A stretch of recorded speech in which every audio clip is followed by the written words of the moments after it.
Shalom, selamat berjumpa kembali di program Si Tumpal. Siap? 7 menit pelajari Alkitab. Hari ini kita akan sama-sama belajar dari firman Tuhan. Sebuah topik yang menarik, yaitu tentang Yudas. Yudas sebenarnya dia mati bagaimana? Karena ada catatan dari Alkitab yang berbeda, yaitu dari Matius pasal 27 ayat yang ke-5 dan ayat yang ke-6. Kemudian dibandingkan dengan Kisah Para Rasul pasal 1 ayat 18. Sebelumnya kita berdoa. Tuhan Yesus, tolong kami supaya kami dapat mengerti firman-Mu dan melakukan dalam hidup setiap hari. Dalam nama Yesus. Amin.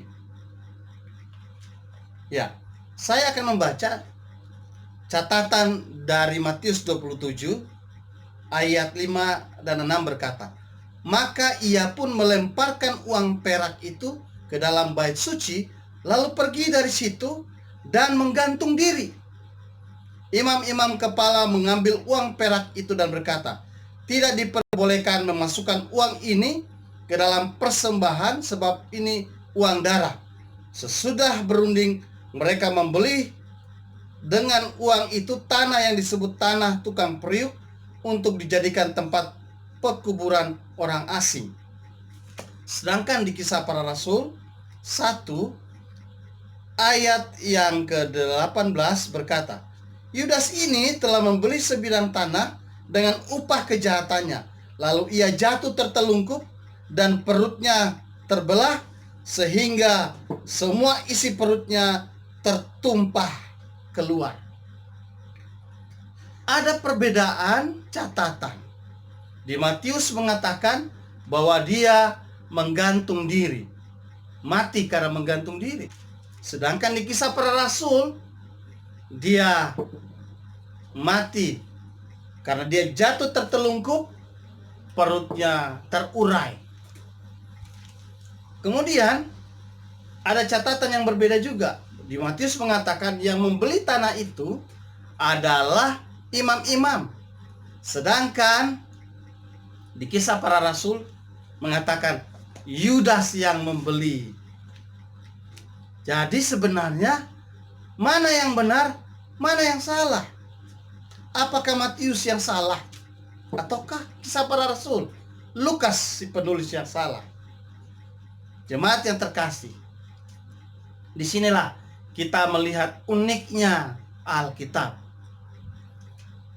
Keduanya adalah benar dan saling melengkapi.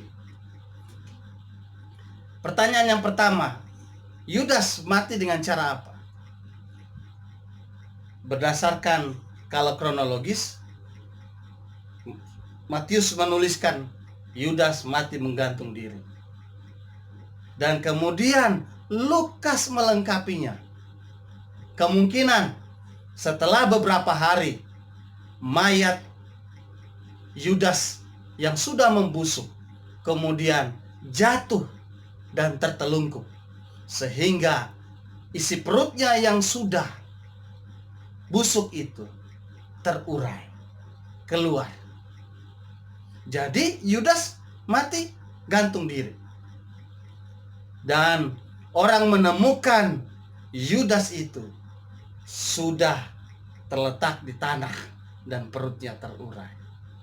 Jadi Injil Matius dan Kisah Para Rasul yang ditulis Lukas saling melengkapi. Kemudian pertanyaannya mengenai siapa yang membeli tanah itu. Memang Matius mengatakan bahwa para imam yang membeli tanah itu. Dan Lukas menuliskan, biasanya seseorang kalau dikatakan membeli tanah, walaupun mungkin bukan saya yang membeli, tetapi karena itu uang dari saya, maka tanah itu dikatakan sebagai pemiliknya saya, atau itu kepunyaan saya, walaupun bukan saya langsung yang membeli.